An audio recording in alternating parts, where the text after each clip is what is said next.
дискусија по повод предлозите на двата закона. Судијата од граѓанскиот суд Андреј Димовски не бил дискриминиран од судскиот совет. Заклучи Уставниот суд, каде судијата побара заштита на правата и слободите. Тој се жалеше дека не е правилно оценет за периодот, додека работел во Европскиот суд за човекови права. А бодувањето и оценката влијаат врз ранг листата за избор на судиите. Со тоа бил ставен во понеповолна положба со другите кандидати за унапредување во апелација. Од судски одговориле дека според методологијата, додека бил таму на обука во Страсбург, му мирувала судиската функција и затоа не добил поени.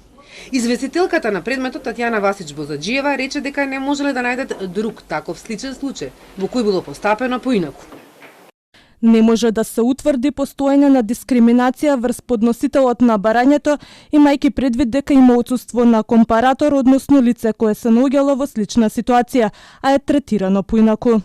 Иако смета дека нема повреда во случајот со Димовски, Васич Бозаджиева истакна дека обуките на судиите ангажирани во меѓународни судови треба да се вреднуваат за судиите да не ги доживуваат како дестимулација. Пред почетокот на расправата за овој предмет, председателот на Уставен Дарко Костадиновски побара иземање за да се избегне судирни интереси и излезе од салата. Неговата сопруга, Цветанка Селјановска Костадиновска, беше една од 6 мината судии кои беа унапредени во Скопска апелација, на истиот оглас на кој конкурираше и Димовски.